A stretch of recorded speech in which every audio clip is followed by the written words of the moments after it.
Welcome to episode 11 of TJK Talks. I'm with my two co-hosts, Trevor and Kent. Today we are going to be going over our Week 11 recap and diving into our Week 12 predictions. We're already approaching the last three games of the season, approaching the end of the regular season here. The first game we are going to recap is Tulane versus Memphis, the Friday night game. We recapped, me and Kent picked Memphis, Trevor picked Tulane. Tulane ended up winning the game 38-32. From the start, it really wasn't that close. The final score does not actually show what the game was. Tulane was quickly up 2 scores and just pretty much controlled the whole game. Memphis offense wasn't really that terrible, even having 17 in the first half. But overall, Memphis's defense could not stop the run could not stop anything, the run or the pass from Tulane. They just let him fly down the field, and they let him just keep scoring. Memphis tried to come back and score. They scored some points in garbage time to make it closer than it actually was. But overall, Tulane took the dub here and probably ended Memphis's chances of making it to the college football playoffs. Yeah, pretty poor execution by the Memphis Tigers here. You see that they have more first downs and they have more possession, so they should have been able to control the game, but they just let it slip early, and they gave Tulane that big, I think it was a 14-point cushion, and from then on out, they just pretty much rode that cushion throughout. I don't know if I predicted that exact scenario happening. I don't know if that was a different game, but I could have sworn I said that 18 was going to get like a 14-point lead and then ride that cushion until they win. I don't know if it was for this game. I'd have to look back at our most previous episode, but just pretty poor execution by Memphis to let this one slip early. You do see a lot of good offensive firepower from Tulane Green Wave, 322 yards from Mean Green quarterback, and I just think that you're going to see a lot of competition between Tulane, all the green Group of 5 teams, Tulane, North Texas, and South Florida, all competing for that representative spot in the college football playoff when selection day comes, as they need to select a Group of 5 or Group of 6 representative. So yeah, we'll see how it shakes out though. But this is a very defining. We can't take away from, although Memphis didn't really execute how he wanted them to. Can't take away from Tulane. This is a good program defining win for them, and it keeps them alive in the race. Yep. This game was Tulane really controlled it from the start. Their first 5 drives, they scored on 4 of them, all touchdowns, which really put them in control for this game. I mean, even Memphis's quarterback didn't even play that bad. He threw 2 touchdowns, 1 pick, and threw over 300 yards. Like, their offense didn't play that bad. No, not but really. Their defense really is the one that gave up this win. Yeah, just undisciplined. Defense a decent amount of penalties.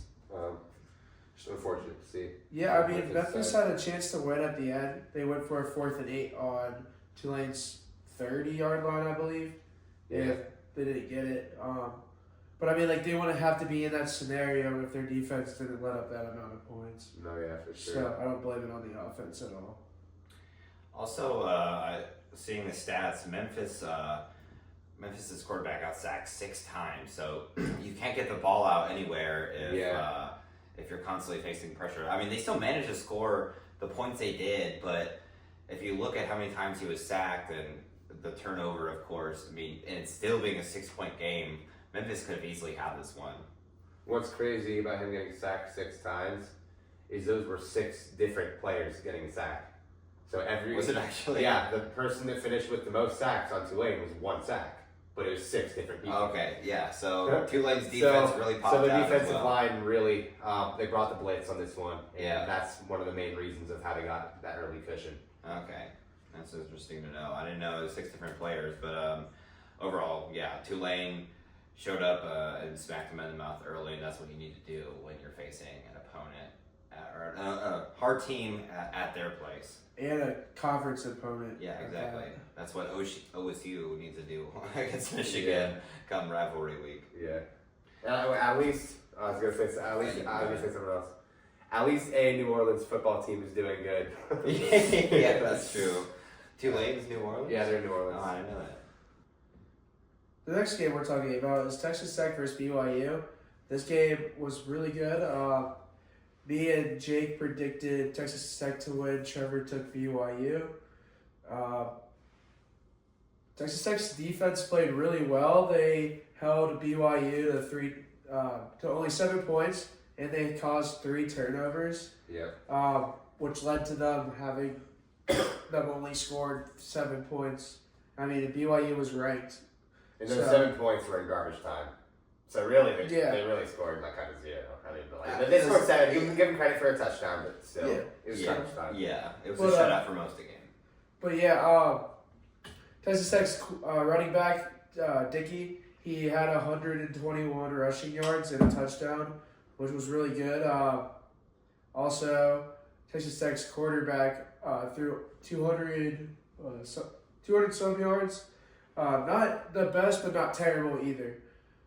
So this was a pretty good win for Texas Tech. Yeah, I agree. This was a very important game when you look at the implications of the Big 12 and the college football playoff.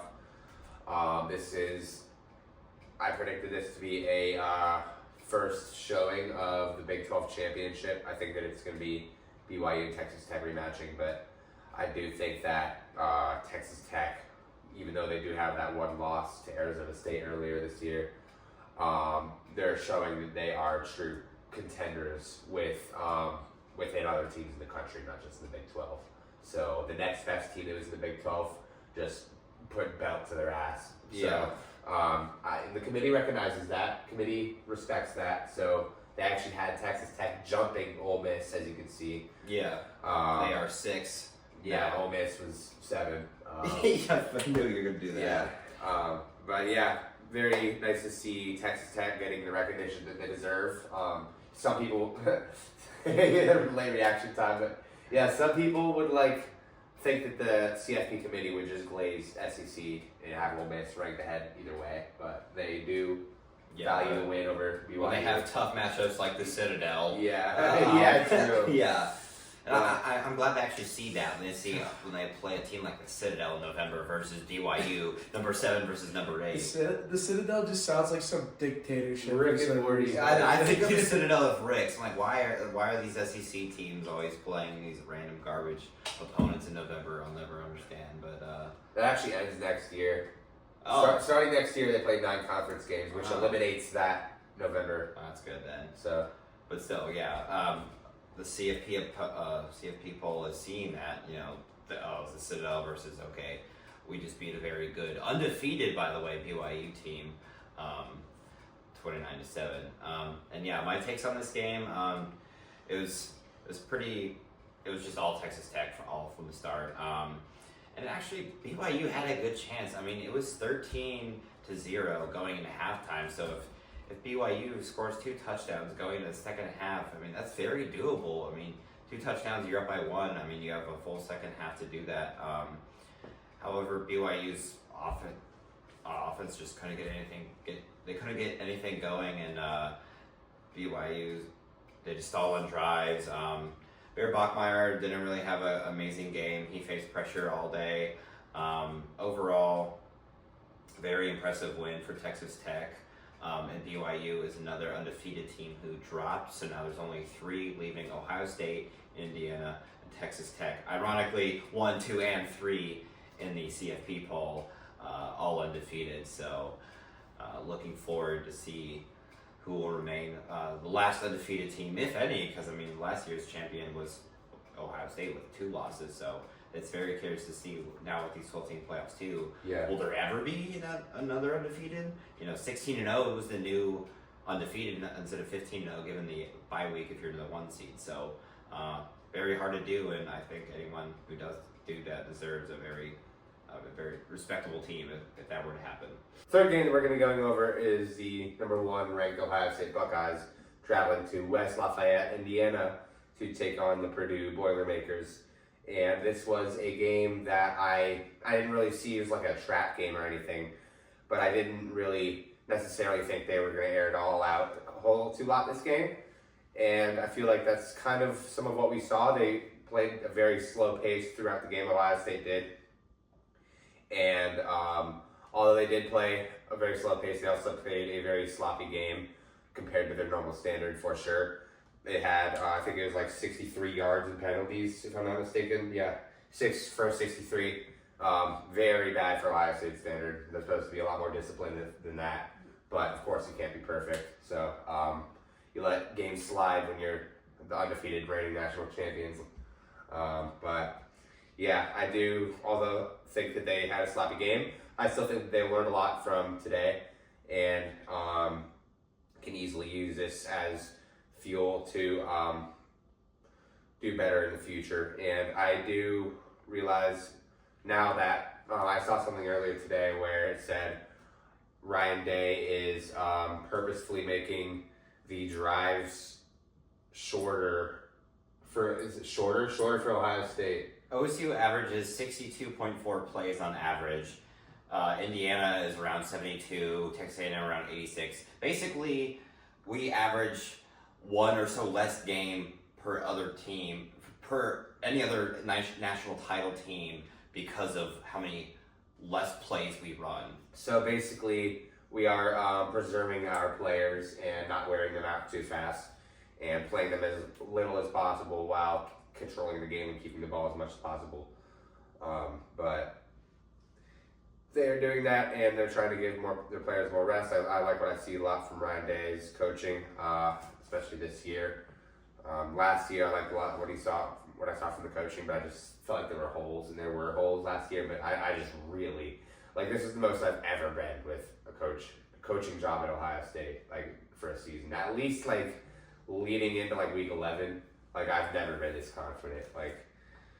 The roster's always been there with Ohio State, we've always had the 5 stars, but I've never been this confident in who we're being led by until this year.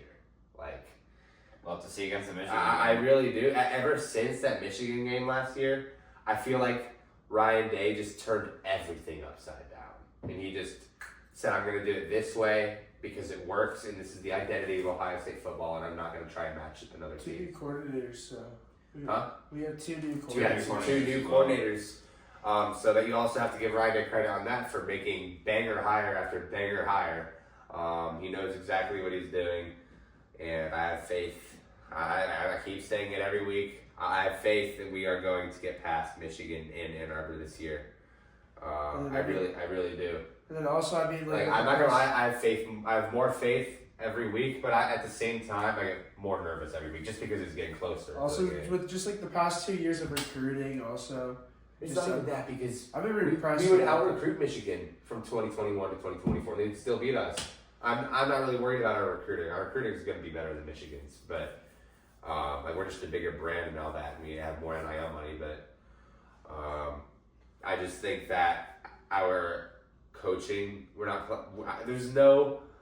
I would find it so hard to believe that they do the same thing they did last year against Michigan. Just try running up the middle yeah, playing just faster energy. Yeah, just try and match exactly what Michigan does. I would understand. Maybe throw it to 4 and 7. Yeah, maybe they would do that if Ryan Day was playing sloppy games this year, or if he didn't win the national championship game last year. But he is showing and proving time after time again that he is a genius at coaching, and for that reason, I think that he's going to adapt. He knows how to adapt, and I think this year, I've been saying it, this is the year we're going to break through, but... The game still makes me nervous. Oh, yeah, no, 100%. I'm not saying that I'm necessarily confident. Obviously, by the way, another reason why I'm kind of scared now is because that's Michigan's next home game, is Ohio State. So their fans are just seething at the mouth, waiting for another Michigan home game, and it's going to be Ohio State. They know that it's going to be Ohio State. Loud. Yeah. Very oh my loud. God. Talk about a hostile environment. Yeah. Oh my God. Nothing that Julian Sain has seen this year will compare it to. They're probably already decorating their campus for it then. Yeah. Yeah. They probably are. That's because that's the next home game. So. I'm definitely nervous. That is a very hostile environment. It's but just depend. It really depends. Is Julian saying, does he have that dog in him? We're gonna find out November 29th. Yeah. We are going to. He can play good this season, but it really comes down to that game and beyond. Yep. So we'll see. Well, anyway, also, in this game, back to this game. Yeah. Back to the Purdue OSU game, yeah. I mean, us getting 0 sacks on defense was kind of sad to see. That, kind of unfortunate, But I mean, we otherwise than that, I think we played pretty good. Julian Sane throwing his 1 interception, pretty sloppy to see. yeah. Oh well. Very bad pick. But at the same time, it's crazy to see Purdue only throw 75 yards in that game. Yeah. But yeah, pretty good win overall. OSU killed them. It's just so fun and exhilarating to talk about like the future, especially this season. As college football is like adapting and expanding, Yeah. There's a new like 12-team playoff with all these new conference realignment, teams changing conferences, joining the Big Ten and such. It's just so fun to talk about. Like this is like, it's impossible to get boring if it keeps on changing. Like this is all new stuff, kind of feels like, at least. To Yeah, me. it's only the second year of the 12-team playoffs. Yeah, but just I was already entertained enough during the 14 playoff, but this just makes it a whole new level. It makes it so much more fun. I love the 12-team playoff personally, but fun. It's just really fun to talk about the future of college football this year. Yeah, OSU, not too bad of a win against Purdue. Purdue's not doing too amazing this year. I always think about the 2018 game when we play Purdue, though. So, again, any given Saturday, you never know what to expect, especially on the road. Like we saw number 23, Washington, lose to the 3-6 Wisconsin Badgers. So, anything can happen on the road. A sloppy red zone pick from Julian Sane. Haven't really seen a bat throw like that since like the Grambling State game, like the nasty red zone pick, or you could argue the OU game being his worst game with the 2 not really interceptions that were his fault, but only his 4th of the year. He's still doing very good. He's still technically in first place. He's just above Mendoza in the Heisman race. So I feel if you can have a bad red zone pick and go down a long drive, get held to 3 points on one of the drives, and still win by 24. I still find that good, just because what we've seen from OSU all year, what Trevor was talking about, like the having less plays than the average of college football team or any of the other national contenders. It A, rests the players good, but it B, shows that if you're doing the bare minimum, basically half asleep and still winning by 24, covering the spread every time except for this game because the spread was 29.5, but basically not cakewalking, but you're still, they're still awake because they're still starting all their starters and everything, but not maxing out the offense or not calling the best of their abilities. If they're still able to do that and win by 24, then it gives me good confidence. So we really just have to see against what that coaching staff will do, what they'll try and do against Michigan this year. The 4th game we're going over is number 9 Oregon versus number 20 Iowa at Iowa. Oregon, me and Kent picked Oregon. Trevor picked Iowa. It was very close. Got it. It was a very close game. Last second field goal for Oregon to win in a very sloppy, messy, rainy game, like we all heard it was going to be. Overall, Iowa actually did pretty good. Mm-hmm. Iowa's quarterback Gronowski, he actually had a pretty decent game, mm-hmm. but the real killer was Oregon having 100 more rushing yards than Iowa. That was the real issue there, and obviously Iowa having 2 turnovers to Oregon's only 1. Dante Moore didn't even have really an amazing passing game. He only had 112 yards passing, but the rush game, they had 261 yards rushing, and that's really what killed them in the end on their own turf. Yeah, no touchdowns and a pick. Yeah, so overall, very tough fought win for Oregon. They got that last second field goal in the rainy weather and advanced to 9-1. Yeah, this was a close game to the end. I mean, Iowa was winning till the end. Yeah. 16-15 with a minute 40 left. Yeah, the last second field goal, obviously. But Atticus Sappington was the real MVP this game for field goals, including the game winner. The offense just wasn't the best. I feel like with 263 rushing yards, mm-hmm. You would have more than one touchdown. Yeah. But as we know, Iowa's known for their defense more than their offense. For sure. And I mean, that really showed today because they only scored 16 points on offense. But yeah, this was a pretty close game till the end. And even if Iowa doesn't lose, a 39-yard loss for a safety, it went through his hands. And of course, it's raining, so they keep just kicking the ball, ends up going back in the end zone for the safety. So it's to start the game's Oregon up 2-0. If you take that away, it's a tie game, 16-16.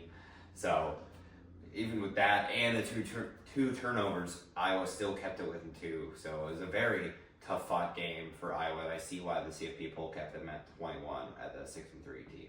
Yeah, you gotta respect the college football playoff. I love that they only dropped Iowa 1 spot from 20 to 21. You don't really see that a lot. Yeah, you really see several spots from the loss. Yeah, you don't really see that a lot. So they still have the respect of the committee.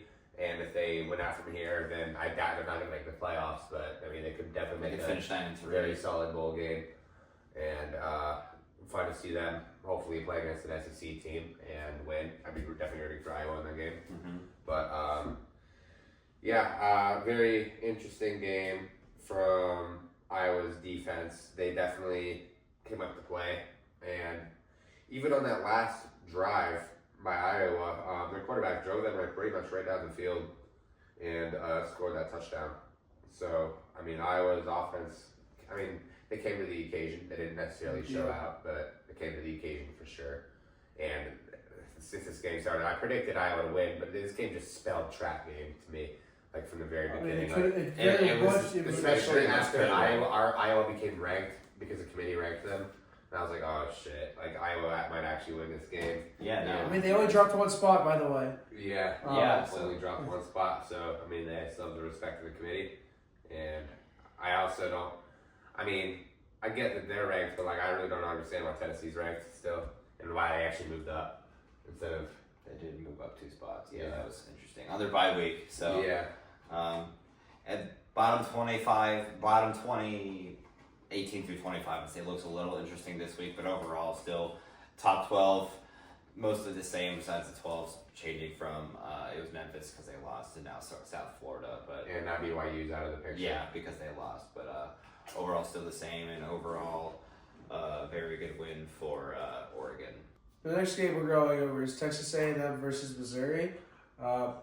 This game was pretty much a blowout at the end. Yeah. 38-17.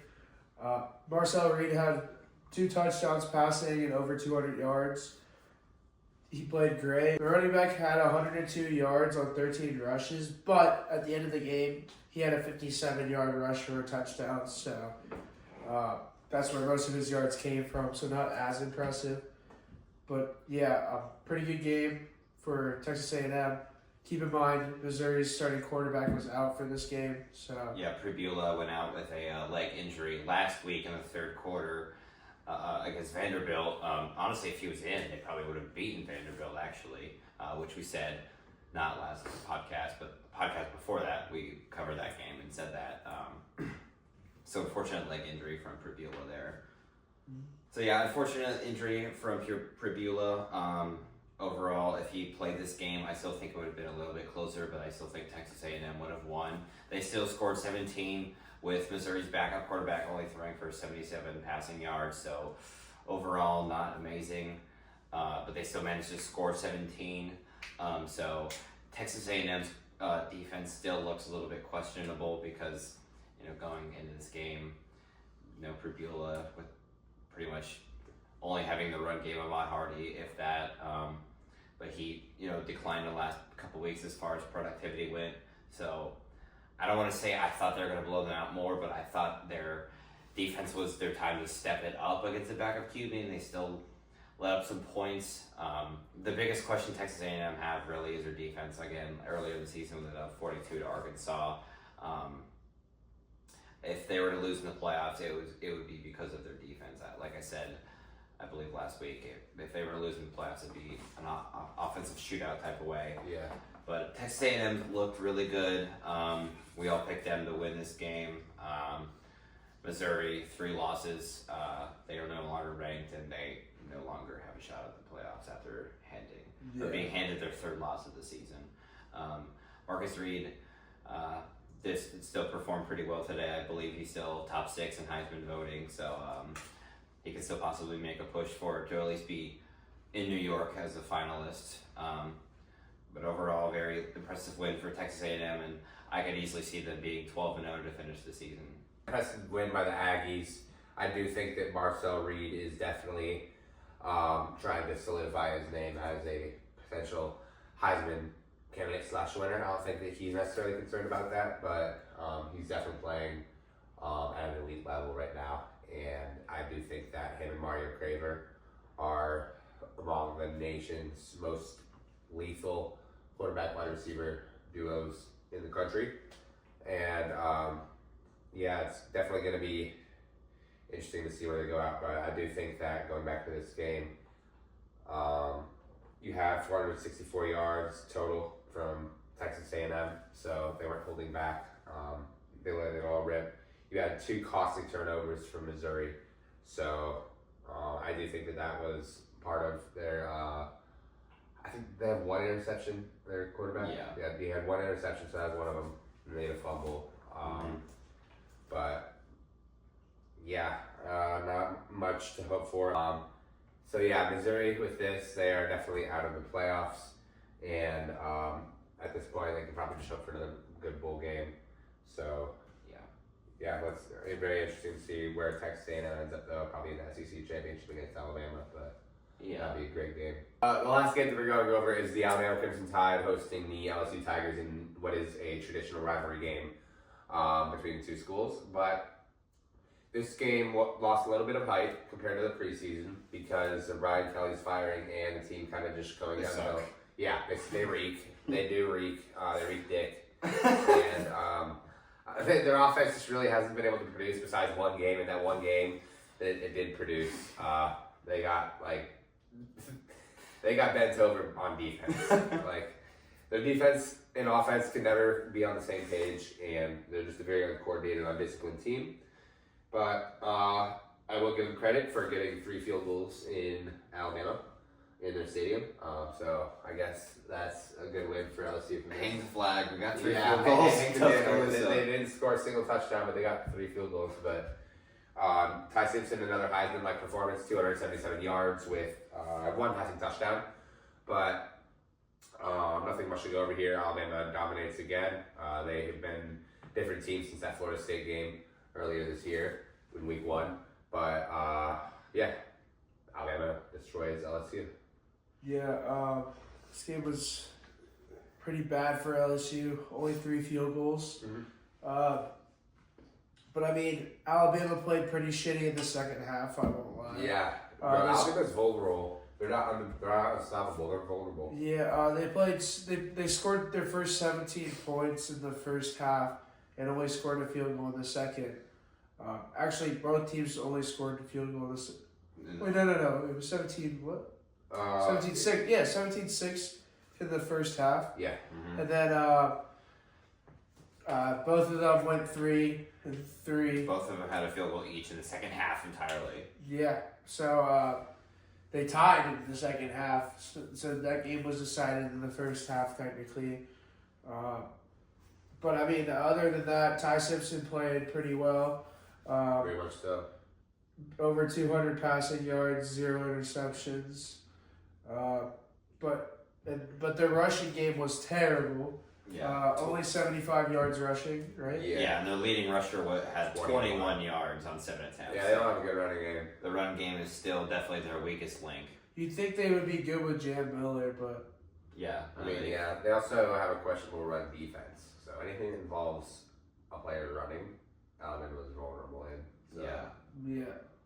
But other than that, decent game for Alabama. We all picked Alabama. I mean, you know what to expect in a game like this, that game Alabama. Especially with a team that's not that good. Maybe if LSU was good, then maybe I'd pick LSU, but... Yeah, LSU put the L in LSU. They are now 5-4. They had their blowout losses. Texas A&M went on a bye week and now just lost 20-9 after firing Brian Kelly. Like Ken said, Alabama had 17 of their points in the first half 14 specifically in the second, 3 being in the first. So besides the second quarter, if you take away the second quarter, it's 3 points, 0 in the third, and then 3 points. Besides the second quarter, where they score a lot because of the turnovers that LSU has, it's a closer game. Of course, they still ended up winning 29, but if it's not LSU in that stadium, I honestly think Alabama could have lost that game. I mean, realistically, anyone who could have scored more than 20, I mean, in that same night would have won the game. I mean, Alabama didn't play their best, but they didn't have to play their A game because it was that team. But if it was a different team, it may have been a different story. So the run game definitely still looks weak, and their offense wasn't super flashy. Ty Simpson did have 277 pass yards and 1 TD, no picks like Ken said. So still not a bad game. He's still in the top 4 for the Heisman race as of right now. You can very much still get it, depending on how the season ends for the other remaining teams as well. But overall, Alabama still has looked solid as a team since that FSU loss, and I can see why they have the number 4 team currently in the CFP poll. Yeah, another thing is that Alabama's one of those teams where I'm like, they look bad against these teams, but at the same time they have so many ranked wins, but like I mean at the same time they don't score a lot of points in those ranked wins either. Like, what was it, 28 against Georgia, I think. Yeah. Something like that. It was 24-21 was the final. 24-21. Yeah, low scoring games. That's how it was against every ranked game they had. So they're like even though Ty Simpson is doing well and not throwing picks and getting his yards, it doesn't seem like they're finishing on the board as much. Yeah. You know what I mean? Not completing drives as much as they should. Yeah, completing the drives. Yeah. So that's like what I worry about most for them. But they are getting it. They are winning those games. So like, can't complain. But at the same time, you could be better. Like, It'll be curious to see how they perform in the playoffs if they continue with this pace. Yeah. Now we're going to be going into our predictions for this week, our usual 6 games. The first game we are starting off with is number 24 USF versus 7-2 Navy. Navy started off the year 7-0 and then lost their last 2 games. Just this last week, losing badly 49-10 against Notre Dame. They did not look good in that game. They haven't looked good. Well, they looked. I mean, I guess you could say they look okay because they started 7-0, but the teams they played are even lesser opponents than most other FBS schools. So I guess I don't want to say they got humbled, but once Navy started playing some competition, I'll say, then they started losing. That kind of shows. You get what I'm getting? Yeah, struggling a bit more. They're playing South Florida, and if the playoffs were to start today, you see on screen, they would play number 5 Georgia in Athens. Yikes. But regardless, they are still the top spot for the G5 school since Memphis got their second loss against Tulane last week. There'd be 2 at the moment. There would be 2 teams in South Florida playing away. So you'd have to put that into account. Miami and South Florida, they would both be playing away. They're only used to warm weather and stuff like that. South Florida weather. Well, they would be playing in Georgia. So. Well, we don't know that. What if they're playing in a Big Ten school? Yeah, not currently. Currently, yeah. But what if they still end up playing away, except it's not at an SEC school? It's like at a Big Like Ten if you school. play, like if a Florida school played in the shoe. Yeah, well, Oregon isn't that cold, so I mean, like classic Big Ten school, like Oregon, Indiana would actually no, Indiana's gonna have a bye, and so is Ohio State. Well, you don't know that. I mean, probably, but assuming so, Notre Dame. then they're not in the Big Ten. No, but it's still they're still Environment. playing. True. It's in Big Ten country. So. Yeah. All right. Yeah, that makes sense. I mean, we basically got a vision or a version of if Notre Dame played a G6 school to playoffs. They just beat Navy 49-10. You know what I mean? Like that's probably an accurate representation. They definitely. Any 5 versus 12. Just like last year, it's going to be the same, like Boise State getting. I remember when Notre Dame lost their first 2 games this year, everybody was like, if they go 10-2, they might make it, but they're probably not going to because these 2 losses are so bad. But at this point in the year, everybody knows if Notre Dame wins out, they are in. Yeah. There's no discussing it. If they win out and go 10-2, like Notre Dame's in. I mean, the like, second loss was a 1 point extra yeah, point missed kick. They've lost by 4 against points Texas all A&M. season. Considering the win streak right now, they haven't lost Also that, since yeah. week 2. Also so. that. It's kind of the same with Alabama. It was only 1 loss, but since then it's just been. Yeah, Alabama and Notre Dame are pretty similar As seasons, far as- except Notre Dame lost 2 instead of 1. Yeah. In the beginning of the year, but yeah. Yeah, but back to the predictions for this. I see the same story for Navy. They just kind of keep falling off the edge of the cliff. Yeah. USF has looked the best team in the group of 6 schools. I think they have a good chance to win out, and I think that they will most likely be the representative of the G6 school. So for that, I'm going to take USF to win at Navy 30-17. Could you imagine in a scenario where USF is the away school playing at Miami? It's like, oh, we got to travel 10 minutes down the road. Yeah, and then I mean Miami would still. Okay, win that not game. 10 minutes with the traffic. It's probably like an hour, but like, Yeah, with the traffic and everything. yeah. Yeah, no, Miami Switch traffic's no to Florida. joke, but yeah, no. Can you imagine that though? Yeah, that would be insane. Yeah. Florida. At Hard Rock Stadium. Florida versus Florida. Yeah, no, that's what I like about the 12 team is there's so many scenarios. I mean, it's only going into week 12, but there's still so much can change throughout these last couple weeks here, and I'm excited to see it. Yeah, can you imagine the storyline, like considering Miami already smoked South Florida earlier this year, if they meet again in the playoffs, South Florida goes into Hard Rock Stadium and beats Miami and gets revenge. It'd be crazy. That would be an insane storyline. That would be especially with Miami falling a little bit off. Yeah, their struggles, their loss to SMU. No, that would be insane. That would everybody in college football would want that, unless you are a Miami fan. I'm so excited for December 7th. That's Yeah. like you called it Judgment Day for college Yeah. football. Yeah. But like again, that's in the future, so we don't even know if that's gonna happen. Yeah. But we're being SEC fans and talking about hypotheticals. yeah. But other than that, this game, I think it's gonna be a decent game. I think it's gonna be higher scoring. I think Navy has one of the best rushing offenses in all the country, Fair to say. personally, because Yeah. that's all they really do. Yeah. I mean, that's what they're built It's for. definitely their best trade. Yeah. It's No, but with USF having a really strong passing game, Yeah. they're also averaging 42 points per game right now. Agreed. Yeah.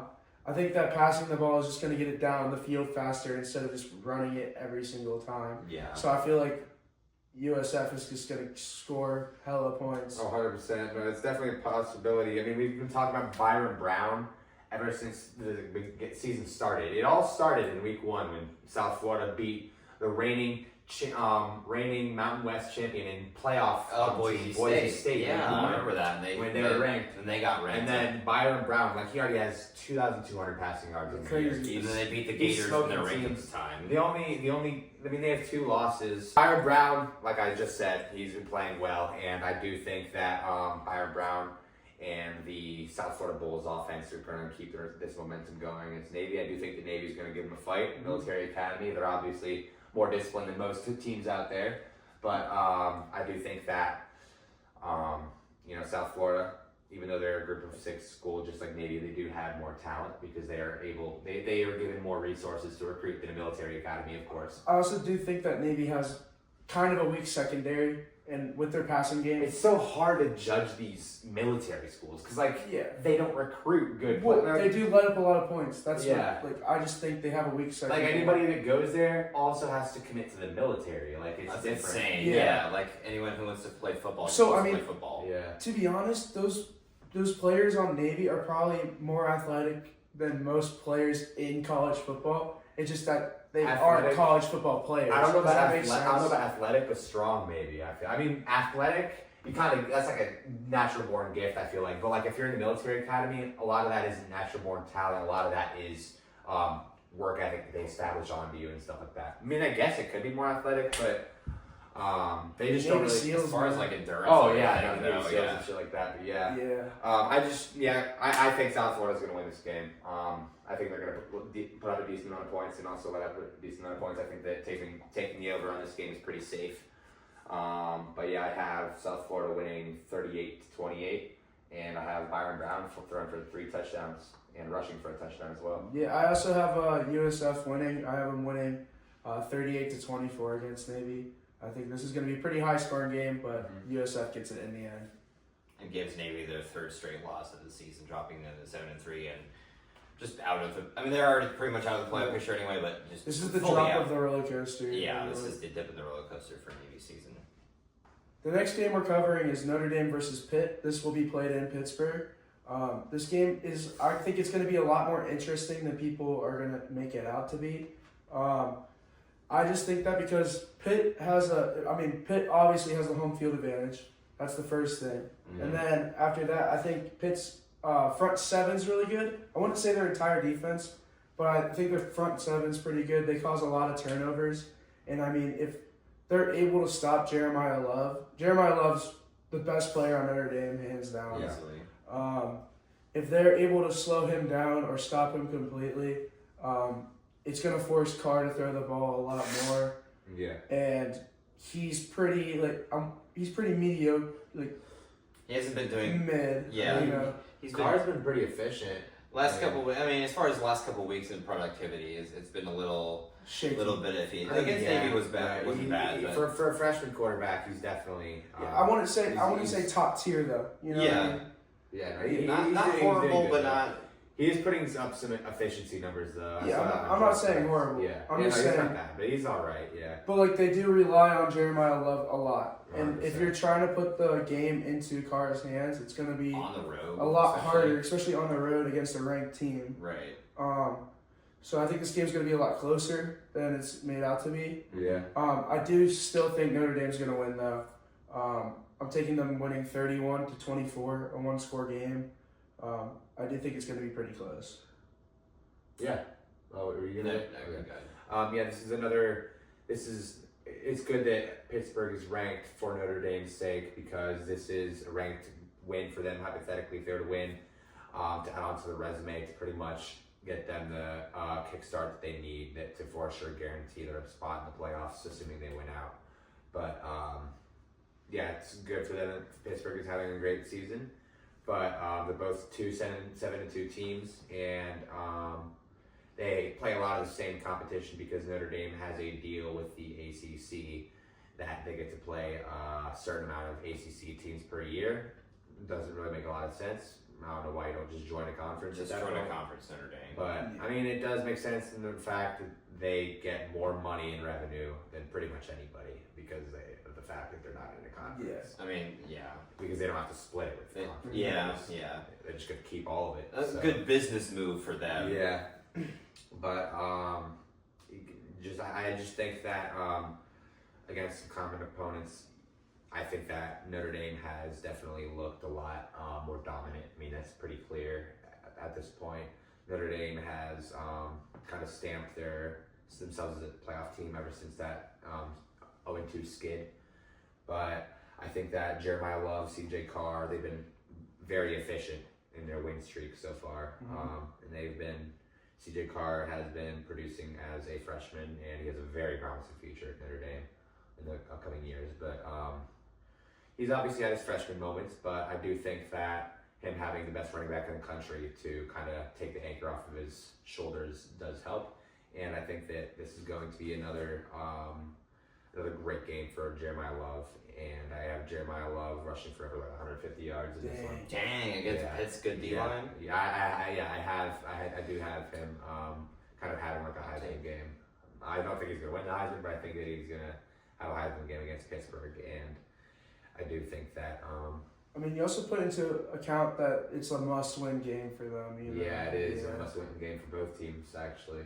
Yeah. Because, I mean, if Pittsburgh not wins, really for Pittsburgh as much as Notre Dame. Yeah. Because Pittsburgh, Notre Dame has a better shot. Pittsburgh could actually lose this game and make the playoffs still. Really? At They're 9-3? three losses. They could. You want to know why? How? Notre Dame is not a conference opponent. They only have one conference loss in the ACC. If they lose, they could we'll get going at 56. True, they could still make the And conference. make the conference championship, Yeah. win the ACC, get that bid. They'd be in at 9-3. Just true, like Clemson true. with 3 losses last year was in.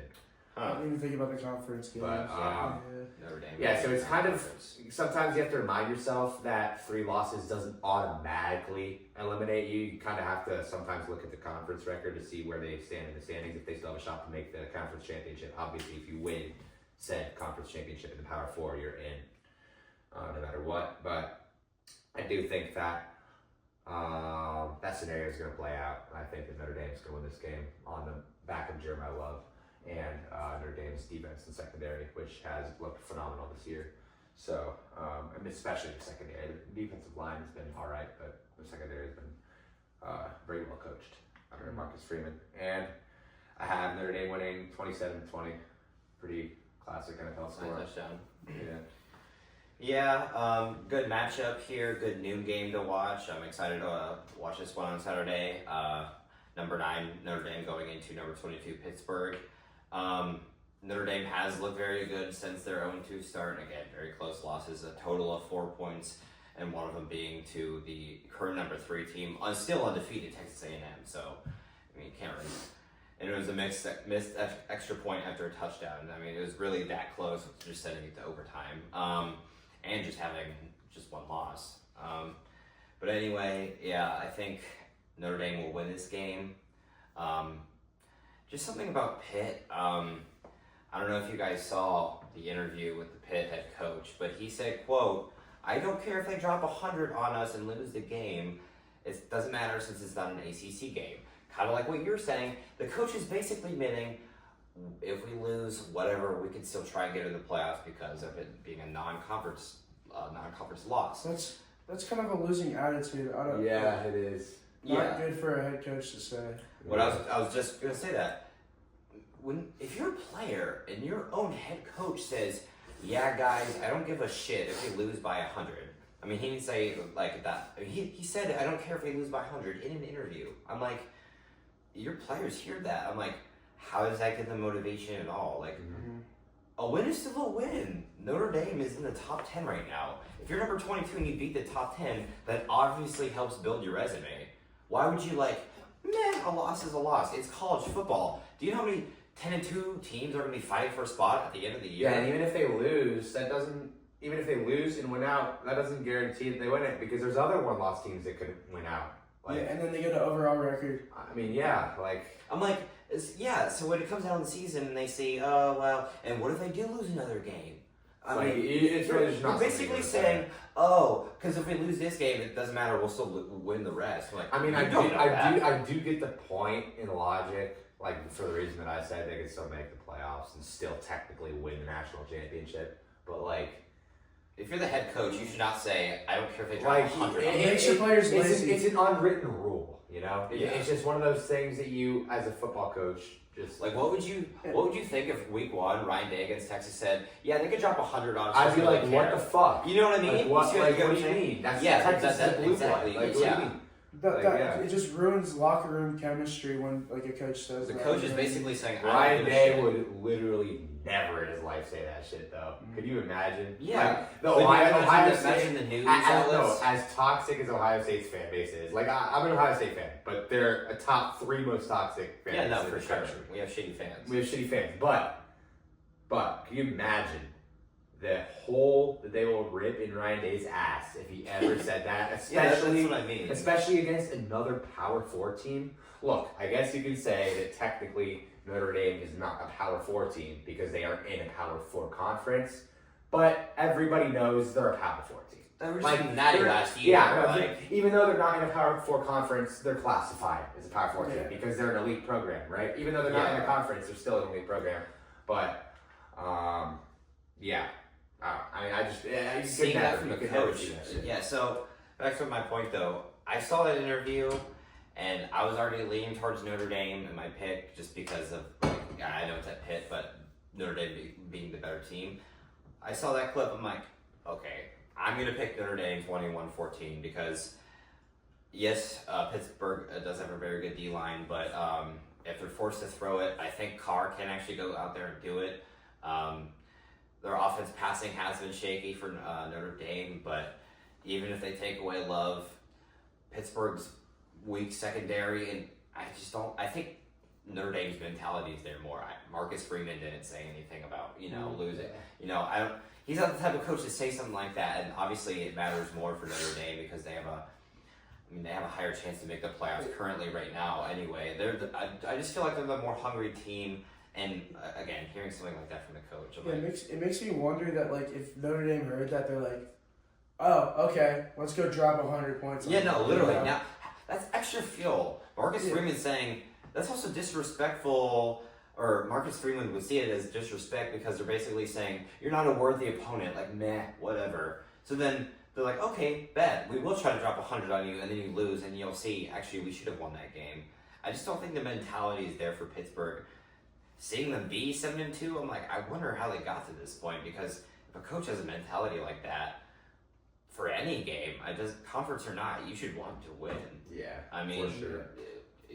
You should never just say I don't care. Essentially, as a coach, I mean, I don't know. I don't understand that at all. And for that, and other reasons, I'm going to pick Notre Dame to win 21-14.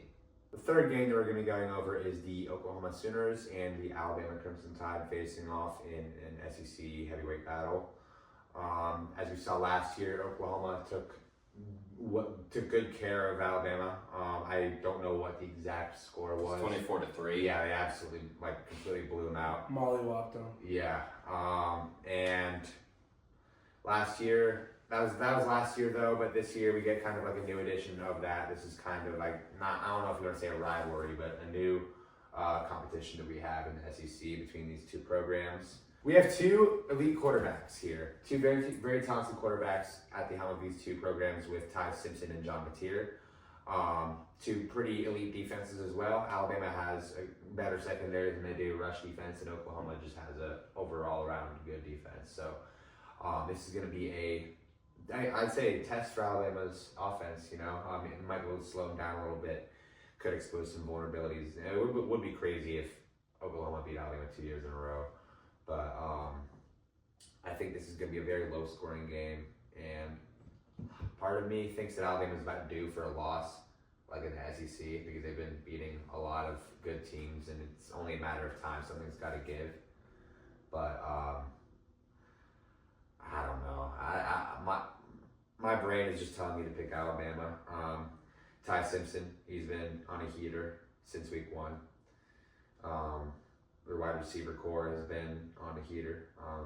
Although Ryan Williams is not even their leading receiver, it's Jeremy Bernard. But I do like to see what happens here when it comes to Oklahoma's side, like having offense and Alabama being on defense, because I think that's where Oklahoma might be able to expose a little bit. More than Alabama being an offense and while Oklahoma's on defense. But I think that this is going to be a lower scoring game. I think that Alabama's defense is going to get slowed down. You're going to see a couple interceptions thrown by Ty Simpson, maybe 2, with maybe a touchdown still, or 2 touchdowns. I said 1-2 or 2-2 ratio. But I still think that Alabama's going to do enough to win this game and win a really ugly game. I'd say 19-13. Win by Scorigami a little bit. Maybe an missed extra point or something. I don't know. But I do have Alabama pulling away and keeping the number 4 spot in next week's rankings. Yeah, I do think this is an interesting matchup. Oklahoma used to be ranked pretty high up. Obviously, they had a few losses. But I do think John Mateer has been pretty shaky recently. Ever since coming back from his hand surgery. Yeah, I just feel like when they're in those big spot moments, they just never seem to make it. So unless Oklahoma's able to start off early in the game and have a comfortable lead throughout, that's the only way I see Oklahoma winning. But Alabama, they're so good on they have really choppy offense. They have 8-9 plays a drive, but they get it done every drive. Yeah. So that's what's I'm leaning towards Alabama a lot this game, and I think they're gonna win in Tuscaloosa. I think they're gonna win 30-20. This is gonna be a pretty good game, I think. Yeah, John Mateer, like Ken said, has not looked the best since coming back from his hand surgery. It was unfortunate. He started out the year with 11 touchdowns, got hurt. He was actually in the top 5 for a Heisman race. Yeah. I think he was top 3 at one He point. was top 1. Oh, was he hot? He was front runner? He was the front runner. at one Yeah, okay, point, he was front runner at one point. But ever since that hand surgery, he's only had 4 total touchdowns coming back in those 3 games. with Oklahoma's sloppy offense and just they're just not as complete as a team as they were at the start of the season pre-injury. Unfortunately, John Tier leads that offense very well when he's fully healthy. And ever since Alabama lost to Florida State loss might have been the best thing to happen to them this season. And I say that because that's boosted their ability since then, and it's a non-conference loss. So, I mean, Alabama's not going to miss the playoffs, is what I'm saying. Yeah.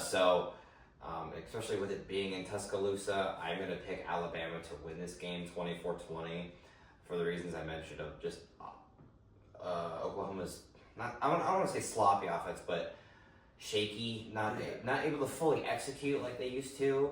And I think just being in Alabama, I mean, obviously helped last year because it was in Oklahoma. So with it being in Alabama, in Tuscaloosa this year, I mean, I'm going to pick Alabama to win 24-20. The home field advantage really helps a lot, especially in Alabama. Yeah, maybe if this was in Oklahoma, I would pick them just because George said I guess they're kind of quote due for a loss, but with it being in Tuscaloosa, they've looked unstoppable in Tuscaloosa. They have actually 17 straight home game wins, so I just don't see them losing, especially with how Oklahoma has been. So yeah, give me Alabama 24-20. Fourth game we're covering is number 21 Iowa versus number 17 USC at USC. Iowa faced another heartbreaking 2-point loss at home against the Ducks. They lost 18-16. They had a very close that game. Their defense, actually as good as their defense did, they let up 261 rush yards against Oregon, which was just unlike them. It's usually the other way around with their offense. I mean, their offense wasn't bad that game, but just in general, it's usually the roles are reversed. Normally their offense is pretty bad and their defense is elite. Against Oregon, it was both were just subpar. I'll say both were just decent because their defense at the end of the day held them to 18, but and only one touchdown, but losing the game and the total rush yards in general, they still let them fly up and down the field. But for that, I think I am going to pick USC just because of their better offensive firepower. Their offense hasn't looked as good as it did in the first half of the year They haven't let up. USC hasn't scored as many points as they did in the first half. They haven't been running up the scoreboard as much as they did against their first 5 games or so. Yeah, but that just comes with conference games, you know. Yeah, once they got more towards the in-conference play. Deeper in the in-conference play games, that happens for any team. But they're still, though, their offensive firepower has been less. I still think it's better than Iowa's, though, because Iowa's defense is... If Iowa's offense is performing poorly, they keep sending their defense out there saying, eventually their defense gets tired. Eventually USC, Jaden Maiava, they're going to figure it out. They're going to keep scoring. So for that, I'm going to have a close score, yet another heartbreak for Iowa. I'm going to pick USC to win 20-17, leading Iowa as like the best 6-4 team you could ever have, but a heartbreaker in USC. I think this is 2 weeks in a row now, but I had my predictions 2017 USC as well. There's no way. Yeah, I think it's going to be a low scoring game because of Iowa's defense. That's what I say, because I still think Iowa's defense can, not to interrupt, but their defense can still do good, but just like last game, it won't be good enough. They'll be a close loss. I mean, their defense is always going to be good enough. It's just their offense isn't. I mean, it really depends on how Iowa's offense really performs. But at the end of the day, their defense is always, historically, their defense is always better than their offense. And, I mean, that's even true this year. But their offense is better than past years, for sure. Yeah. But I just don't think Iowa has the firepower here. USC has a lot of targets, and they have a really good quarterback. Yeah. So, 2017 USC. Yeah, I think this is another crucial game in the Big Ten. Iowa not really looking at the playoffs anymore, but looking to play spoiler for sure. USC still has their playoff hopes alive, and I think that this is going to be a game that's either going to be controlled by one of two things: USC's offense or Iowa's defense. And man, Iowa does have a very elite game control defense. They really did control that whole game against Oregon. didn't have the firepower to outscore them. The offense had a game-winning drive, and their defense was the Yeah, one who let yeah. Oregon go down the field and score. That's what I mean by it was Yeah. kind of a flip script that game, where normally it's the other way around. But they Yeah. wouldn't have to be in that situation if their offense scored. True. That's also true. True, but I do think that the committee has granted Iowa loads of respect with ranking them in the first rankings to begin with, and then only dropping them one spot after a loss. I haven't seen that, I don't think, ever after a loss. It's Well, pretty rare, but unless it's back to nice back. to see the committee is respecting Iowa and is recognizing them as a ranked team. And I actually agree with the committee here. I think that Iowa's going to control the game on defense, and like we saw last week. I think that even if USC does win, there's like very, very, very small chance they put up over 20 points. I think they're either keeping this in the teens or single digits. I would bet the under on this game for sure. Yeah, but I'm gonna pick Iowa winning this one though. I think they're gonna bounce back from that Oregon loss and kind of like announce to the country or to the Big Ten that they're not a pushover team and that they're not to be messed with. And yeah, this game is in Los Angeles, but Iowa travels pretty well and they have a loyal fan base that I think is gonna show up to this game a decent amount. But yeah, I think that Iowa is actually going to, I guess you can call it an upset, but yeah, I think they're going to beat USC, and it's going to be a low-scoring game, 17 to 7. I think that they're going to hold USC to one touchdown. One touchdown. Yeah. That would be impressive to hold them one touchdown in their own stadium. But yeah, I do think that Iowa is going to lock it down and control the game on defense. I will say, I will not be surprised at all if Trevor is right, not even at the final score, but the Iowa winning. Because, all these close losses, a 2-point loss to Oregon, a 5-point loss to Indiana. But somebody's got to give, and they got to beat a good team. Yeah, I know. I will say, I will not be shocked at all if Iowa does upset the USC Trojans on Saturday. I just do think that it all depends on Iowa's offense. It literally, it's going to be like come down to like a last second field goal or something like that. Anytime a good team plays Iowa, it's within 3 points, or at least within a touchdown, because the Indiana game, like I said, was within 5. So, yeah, I will not be shocked if Iowa were to take the storm and beat USC. All right, the next game we're going over is OSU versus UCLA. This game is going to be not very good to watch. Unless you're an OSU fan. Yeah, unless you like seeing a lot of scoring from OSU. This is a pretty self-explanatory game. I think OSU's going to win by a lot, especially with UCLA. They've been a lot better with their new head coach, I will say that. Offensive coordinator. Offensive coordinator, yeah. Yeah. But they're still not good, obviously. Yeah. Bottom tier Big Ten school. And then I feel like I say it every week, but Ohio State's defense, best in the country by far. Yeah. I think Ohio State takes this win 38-10. Just not a close game. Yeah, I do think that Nico is going to get Vietnam flashbacks as soon as he steps in the stadium. At night, too. At night? There's no way there's no way they didn't do that on purpose. Yeah. They ever play Shaq Wesson? Yeah.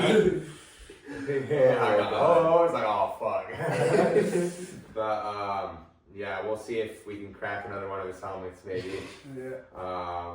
Maybe UCLA makes their helmets out of something that's not cardboard. So, but I do think that Ohio State is going to shine in this game. I think that this is a game. It's pretty much a primetime game, and it's under the lights. So I think that Ohio State's going to want to show that they're the best team in the country. While loud. While at the same time not exposing the entire playbook. But at the same time, I think that they're going to air it out a little bit at home. Kind of silence the doubters a little bit. But we all know that the doubters can't really be silenced until we do beat our rival. So when that game comes, if we win that game, then nobody can really say shit about Ohio State at that point. But that's still a time away. And focus week by week. And this week, I do think that UCLA is going to play with some heart, and they're definitely not a bad team. They have some talent on the team. They're well coached, a lot more well coached now than they were at the beginning of the year. But I do think that it's not going to be enough, and I think that Ohio State is going to win this game. Julian Sanders is going to air it out, kind of trying to compete for the Heisman a little bit. But I think that Ohio State's going to win this 38-7. Yeah, Ohio State last week didn't look.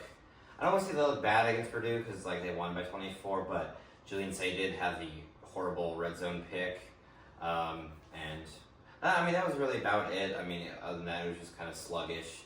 There was another long drive. We got held to 3 points, and the drive on the where he had the pick was 14 plays. It's like you hate to see that much time get wasted and get 0 points out of it, or cause a turnover especially. So 2 long drives, a turnover, and 3 points was sloppy to see against Purdue. They did give it their all. They got their last second touchdown, not last second, but like in the last 2-minute touchdown in garbage time basically. Also the penalties I did notice against Purdue were an issue. 6 for 63. Especially on that last drive, we had 3 on that last drive. It was just the younger freshmen secondary need to learn some better discipline. The secondary freshmen need to learn some better discipline. Overall, they just, kind of like Igbenogson last year, Devin Sanchez with the holding a little bit and the PIs. But I think they'll improve. That's besides the point. They still beat Purdue, by 24. Going into this game though, UCLA did look god-awful to start the year. Then they got rid of their entire staff, and they had that 3-game win streak. Then they played Indiana and lost 56-6, and that in fact killed their streak. Yeah, it kind of killed the magic of the. It killed the magic of the still Cinderella story. Killed the chance to go 8-4 or any of that chance. With this being under the lights at Ohio, or in the shoe, going back to home. 7:30 game. I think it's going to be 38-6 Ohio State. I think we're going to go back to holding our opponents under 10 this game. Honestly, even 10. You see 10 against Purdue. It's like 10 points. You know what I mean? Like our defense has been elite this year, nonetheless. I can't. The most we've let up is 16. I mean, what team can say they've let up against under 20? It's not very many, if at all. Yeah. If it's, but for that, I am going to have Ohio State 38-6. Final game that we were going over is possibly, in my opinion, game of the week. Game of the week. Yeah, Texas Longhorns versus the Georgia Bulldogs. A crucial game in SEC play. For both of them. And for college football playoff implications. Texas, if they win out, they're 100% in. 100% in. Georgia, they could drop this game and still make it in. So this is a must-win for Texas, really. It is a must-win for Texas, but this, I could say, is what would differentiate. Like, if Georgia wins versus loses this game, it's like they get a home game or they get an away game.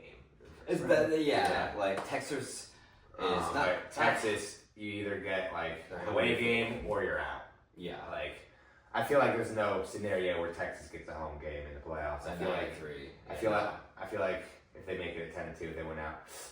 Actually, they'd have wins in the last 3 games of the season. They'd have wins over Georgia and Texas A&M. So you could say it would depend on the other teams losing. Maybe the 8 seed, because Ohio State was the 8 seed last year at 10-2. So Texas could do it at 10-2. But it really depends on teams 1 through 10 losing. Like if Notre Dame lost this week, that, you know what I mean? That would change things for that too. Yeah. There's so many scenarios. Yeah, but I do think that. And there's 3 more weeks. Yeah. Yeah, I just think that I think that this is a game that is going to be decided by the factor of both defenses. I think that Texas actually has a better defense than Georgia this year. But I think that Georgia has more of an efficient offense, at least so far, which is kind of weird because normally it's the complete other way around. Texas has a better offense and Georgia has a better defense. Yeah.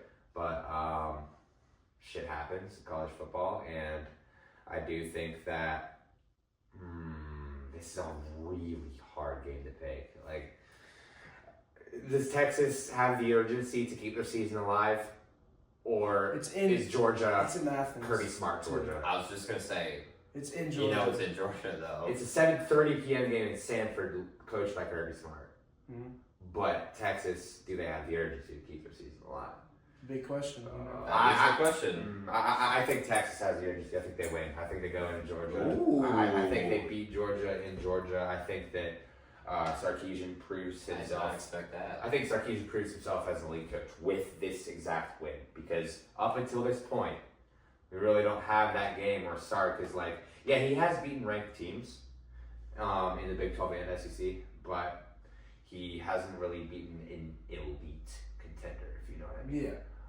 So I think this would kind of stamp himself being a good coach and beating a good team, and by rallying his troops in order to, after all the shit that was talked about them on the beginning of the season, to rally them Even in September when they lost. to rally them and to keep them all together. That would be an insane coaching job by Sark, and I do think he's an excellent coach. So I think that obviously I think Kirby Smart is a better coach, but I do think that just because Kirby Smart has more accolades does not mean he's going to coach better in this exact game. Yeah, everybody has a down year. Yeah, I don't think this is a down year for Georgia. Oh, no, it's not a down year. I think Georgia's going to lose this game. I still think they're going to make the playoffs, though. Yeah. But I think that Texas makes the playoffs as well, and I think they're going to be ahead of Georgia because of the tiebreaker. And man, in this game, I think Arch Manning really shows out, because Georgia's defense, they're known for having a good defense, but their secondary is very thin this year compared to the last 3 or 4 years that Georgia's been. That's true, yeah. And so Arch Manning, I think that he could kind of expose the parts. There's a good chance that Texas shits the bed and Georgia shows it they're Georgia and they bring the belt to the ass. Yeah. But I think that I don't really think that's going to happen. I think that Texas is going to win this game, and I think that no, I was about to say they're going to win it comfortably, but nah. Kirby Smart is not getting blown out at home, like at night. It's just not happening. So, but I do think that Texas is going to walk off with a game-winning field goal. They're going to be down 2, and they're going to kick the field goal, win by 1. I think it's going to be 31-30. Ooh, last second field goal, Yeah. Stunner in Athens. Yeah, That would be insane. that would make headlines everywhere. That would definitely push Yeah. Texas further into that playoff picture Yeah, for sure. they would get a lot of hype if they beat Georgia, Yeah. and then that puts a lot of sauce on that end of the year. Especially Texas A&M. how everyone, like you're saying, how everyone's talking about Sark, and even September when they lost to the Gators, and like, oh my God, Sark should be fired, and Texas sucks, and if they were to win this game, that would shows completely different story than how ever. good of a coach Sark is, because not a lot of coaches can rally their team like that. Yeah. dig It's themselves out of very this hole. very hard to rally. We'll have to a see team after like this that. game how that goes. But Assuming, yes, Yeah. but I think the Sark gets it done. I think this game's going to be pretty close. Texas has, ever since that Kentucky game, they have been scoring a lot more and been playing a lot better on offense. And if they continue that way, They're hot. I do have Texas winning this game. whoa! Damn, both yeah. of you. But I have a little Ooh. bit low scoring, and I have Texas winning by a touchdown. Not a complete touchdown, but I have a winning by 6 points, 27-21. That's fair. I just feel like I do, like you were saying, I feel like Texas's defense is still elite. I've said it all year. Like the defense has held the team together, Now the offense is starting to come together. and since the Watch offense is out. coming back, Yeah. and also with Georgia throwing a lot of checkdowns and a lot of run with Gunner Stockton. I think you're going to see Gunnar Stockton throw 2 or 3 picks. I think he might fumble the ball. Oh, yeah, I think dude. he Nah, I think Colin Simmons is going to have a day. I think he's going to have like 3 sacks. I think what he There's was hot takes flying everywhere. I think what he thought he was going to do against Ohio State, he does against Georgia. Yeah. So yeah, I have Texas winning this game. I think The room is getting hot in here. I think Arch Manning. I think Arch Manning does throw 1 pick at least. Oh, yeah. Yeah. I think that's safe to say, for sure. Mhm. Athens night game, 100%. Yeah. But yeah, I think it's gonna be entertaining. And I do think that there's going to be a lot of false starts from Texas. I think that the crowd is going to get to them a little bit. But I think they're, like I said, they're going to rally. And they're going to. I'm assuming you took Georgia then. Well, I didn't say that. So, yes, Texas has looked, well, in away games, they are 2-2. Lost to Ohio State. lost to the Gators. Oh, and then they have 2 overtime wins. They had a sloppy overtime win against Kentucky, and then they were down 17 against Mississippi State, riled all the way back and won with their backup QB in because Arch Manning got hurt for the overtime of that game. Their backup QB came in, threw a game-winning touchdown. They won that game. So on the road, Texas is just one day they're here, and then one day they're here. It's just inconsistent. Night game in Athens, they had a 33-game home streak, and they only broke it because they had a 3-point loss against Alabama. I think no matter when you're playing in Athens, it's a close game, whether it's for the winner, like whether it's for Georgia or not. For that though, just with Texas being inconsistent in their away games, and just Georgia seeming to have 9 lives and the resilience this year. They've been down 2 touchdowns several times this game, like they were down 14-0 against Tennessee, rallied back and won that game. They've shown that they're resilient, even if they start off slow.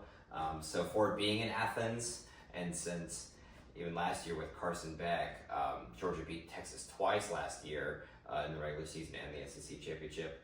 For this game being in Athens, I am going to take Georgia to win this game 27-24. I think it'll be a 3-point game. I think Texas has it close, but I think Texas suffers a close 3rd loss of the season, and Georgia takes this win and pushes themselves, pretty much solidifies themselves into the college football playoffs. Yep. So that does it for this week of episode 11 of TJK Talks. We went over our week 11 recap and dive into our week 12 predictions. There's only 3 games left of the regular season, guaranteed football. So quite sad, but also quite exciting seeing which teams will be in the playoffs, and especially rivalry week. That's going to be a huge episode. So subscribe and make sure to look forward to those next coming videos. Rivalry week and on, because we're gonna cover rivalry week, then conference championship week, then the first round, then the quarterfinals, then all the way semifinals, through, and bowl games too. And then all the bowl games. Lots of content throughout January. So make sure to subscribe. Tune in for next week for our recap of week 12 and dive into our week 13 predictions. That does it for this episode. So make sure to like, comment, subscribe.